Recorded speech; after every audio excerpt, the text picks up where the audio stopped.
बहुत सुखी हूं, बहुत सुखी हूं आप संतों के आशीर्वाद, भगवान की कृपा से। विद्वान ब्राह्मण, वो पंडित जी, शास्त्री जी बोले, सेठ जी वो सब तो ठीक है, लेकिन वो सुख यहां का है,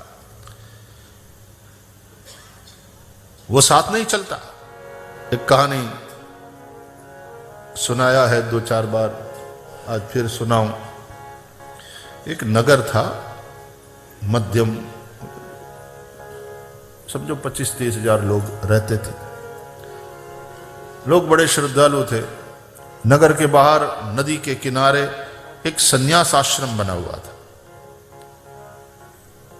नगर के सत्संग प्रेमी जनों को सत्संग देने हेतु अनेक सन्यासी संत वहां पर पधारते रहते थे और सबका उतारा संन्यास आश्रम में, और अच्छी व्यवस्था थी। गांव के लोगों ने ट्रस्ट बनाकर रखा था और संन्यास आश्रम, संतों के रहने की व्यवस्था, उनके भोजन भिक्षा की व्यवस्था, मंदिर था, प्रवचन इत्यादि के लिए एक हॉल बनाया हुआ था। एक सन्यासी महात्मा प्रतिवर्ष आते निश्चित दिनों में, और उनका सत्संग रहता उसी शहर में, लोग सत्संग के लिए आते। तो 1.5-2 घंटा प्रवचन होता था, कभी उपनिषद पर, कभी गीता पर, कभी किसी विषय पर।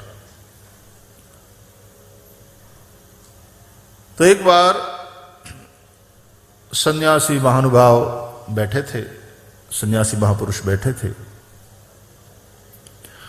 गांव के कुछ लोग भी मिलने आए थे, नगर सेठ भी आए थे मिलने। गांव के एक प्रतिष्ठित पंडित जी, ब्राह्मण देवता,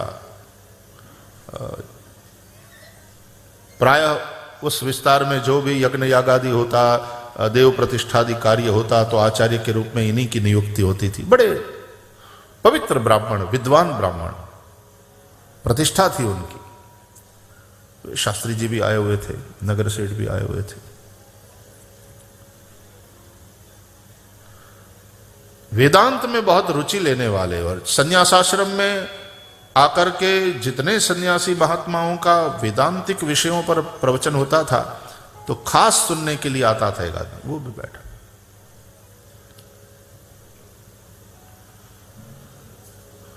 सब महाराज जी के दर्शन के लिए और प्रणाम करने आए थे। चर्चा चल रही थी। तो सेठ जी ने प्रणाम करके, क्यों कैसा है सब, आनंद में, पूछा महाराज जी ने। महाराज जी बड़ी कृपा है, आप संतों का आशीर्वाद है। पहले पहले जब आए थे तो एक फैक्ट्री थी, आज 5 है। धंधा काफी बढ़ रहा है।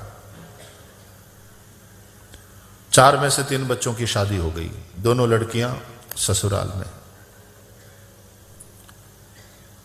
भगवान की दया है, इस उम्र में भी स्वास्थ्य ठीक है, कोई समस्या नहीं, पत्नी अनुकूल मिली है, सब प्रकार। मुझे तो लगता है बड़ी भगवान की कृपा है, बहुत सुखी हूं, बहुत सुखी हूं आप संतों के आशीर्वाद, भगवान की कृपा से। विद्वान ब्राह्मण, वो पंडित जी, शास्त्री जी बोले, सेठ जी वो सब तो ठीक है, लेकिन वो सुख यहां का है, वो साथ नहीं चलता।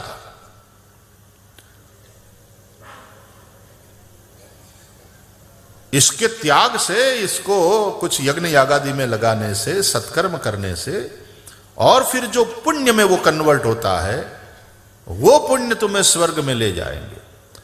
तो यहां के सुख से स्वर्ग का सुख श्रेष्ठ है। तो महत्वपूर्ण बात यह है कि आपकी धर्म में निष्ठा है, आप यज्ञ यागादि कराते रहते हैं, आप पूजा पाठ कराते रहते हैं, आप दान धर्म करते रहते हैं, बांटते रहते हैं। ये बात महत्वपूर्ण है। आप अपने परलोक को सुधार रहे हैं, तो स्वर्ग सुख यहां वाले सुख से बहुत श्रेष्ठ। तो वेदांती वो बोला, भैया स्वर्ग सुख भी कहां शाश्वत है। महाराज जी गीता में समझा रहे हैं, तुमने सुना नहीं?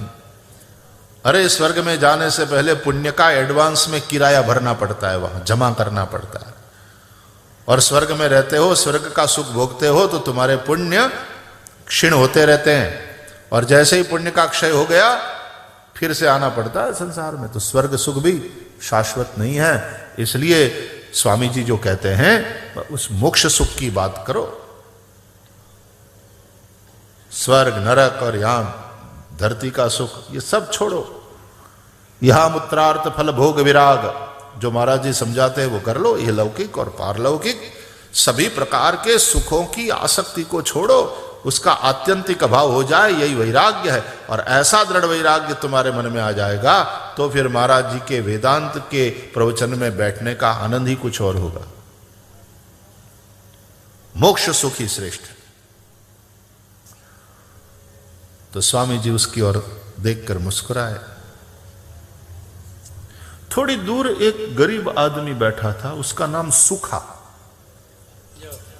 हमारे ત્યાં सुखो है, सुखा भाई। वैसे सुखा रूखा नहीं था, बड़ा भाव से भरा हुआ था।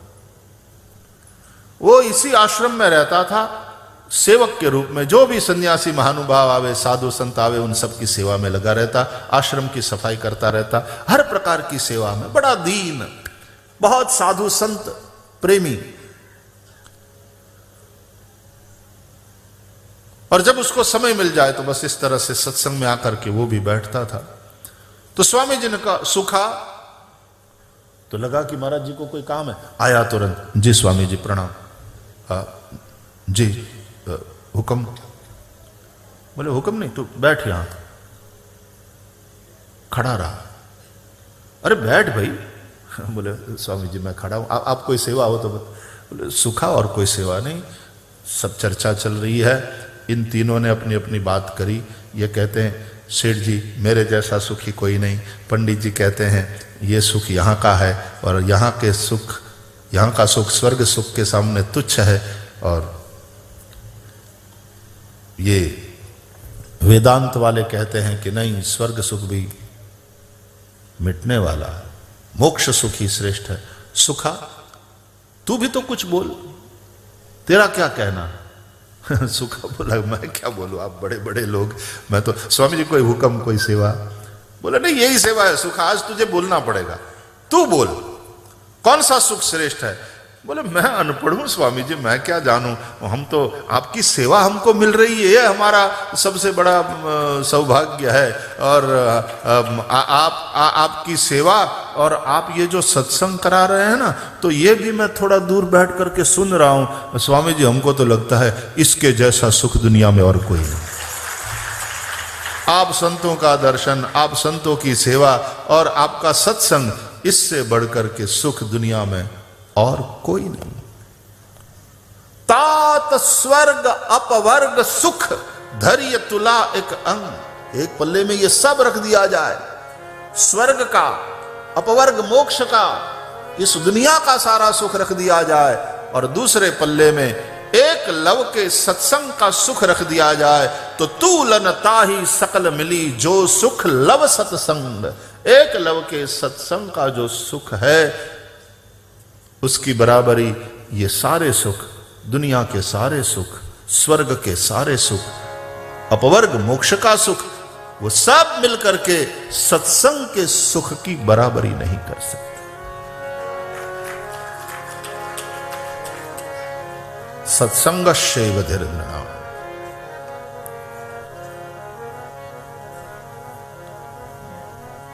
ये बताओ भगवान पंथ है कि लक्ष्य है?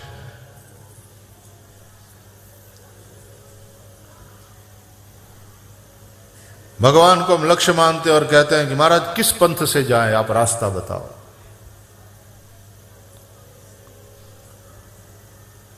तो भगवान लक्ष्य है तो फिर पंथ क्या है, रास्ता कौन है, मार्ग कौन है? जहां से तुम चले थे वो क्या है? वास्तव में सब कुछ वही है, उसी से ही व्याप्त है। केवल तुम्हारे मन का ये खेल है कि यहां से चले, वहां पहुंचे, मार्ग में कोई और मिल गया, और ये खेल होगा, ये नाटक चलता रहेगा। लेकिन वास्तविकता यह है कि तुम जहां से चले थे वहां भी परमात्मा, तुम जिस रास्ते से चले वो रास्ता भी परमात्मा, तुम जहां पहुंचे वो, ये पहुंचना और चलना ये तुम्हारे अंदर का सारा खेल है, नाटक है, बाकी वो तो सदा अखंड एक रस है। वहां तो तदे जति तन्ने जति तद दूरे तद्वरे, उसके विषय में क्या कहोगे? वो वहां है तो क्या यहां नहीं है?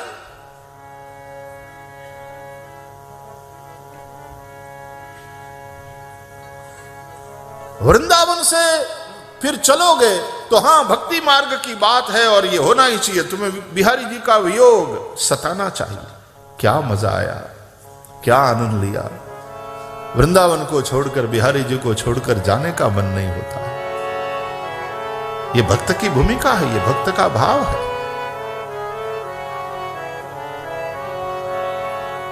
लेकिन हकीकत यह है कि जब घर पहुंचोगे तो वहां भी ये बिहारी जी बांसुरी बजाता हुआ मिल जाए, वो कहां नहीं है। वृंदावन जाने को जी चाहता है, वृंदावन जाने को जी चाहता है, वृंदावन जाने फिर याद आएगी जी चाहता, फिर वृंदावन जाने को जी चाहेगा, वृंदावन जाने को जी चाहता है, वृंदावन जाने को जी चाहता है, वृंदावन जाने को जी चाहता है, वृंदावन जाने को जी चाहता है, वृंदावन जाने को जी चाहता है, नैना लड़ाने को जी चाहता है, नैना लड़ाने को जी चाहता है, नैना लड़ाने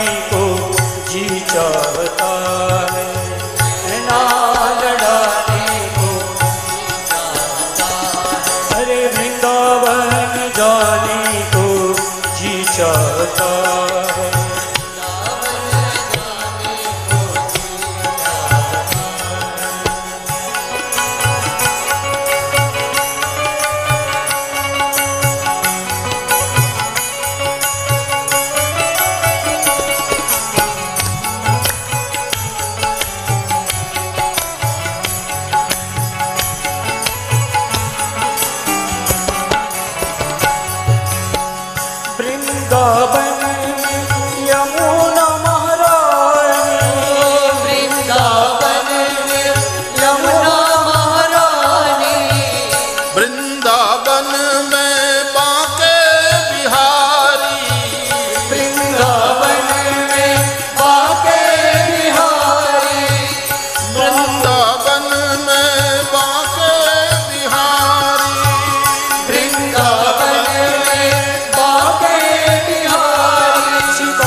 को जी चाहता है। रास रचाने को जी चाहता है। रास रचाने को जी चाहता है। रास रचाने को जी चाहता है। वृंदावन जाने को जी चाहता है। वृंदावन जाने को जी चाहता है।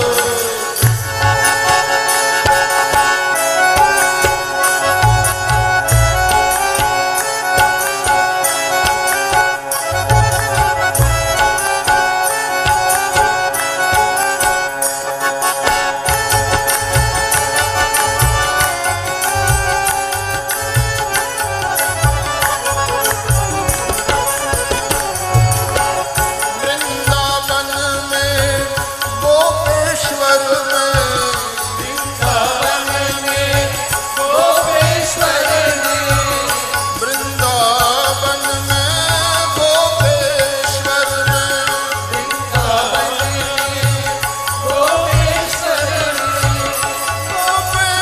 में गोपेश्वर में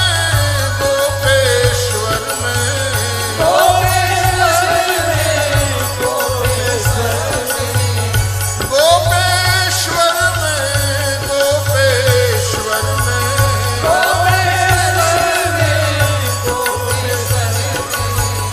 ध्यान लगाने को जी चाहता है।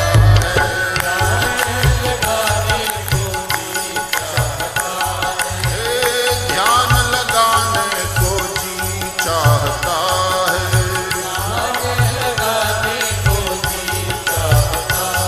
ओ वृंदावन जाने को जी चाहता है।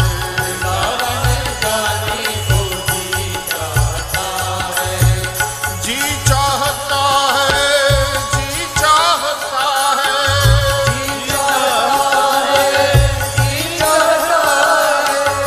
जी चाहता है, जी चाहता है।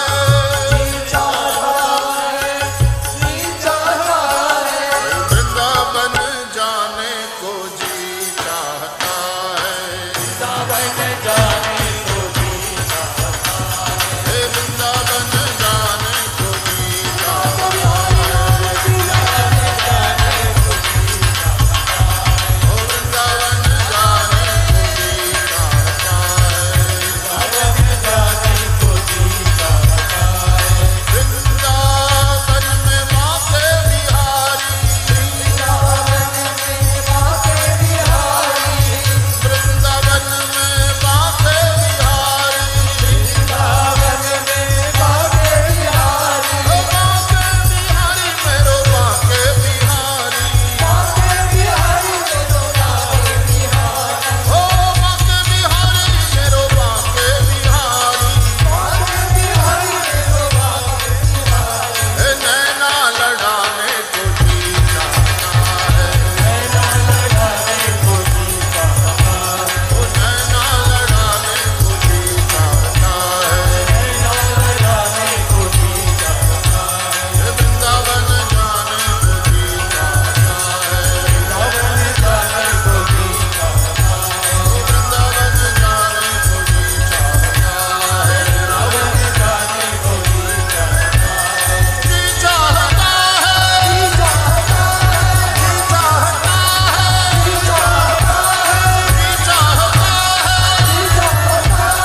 जी चाहता है।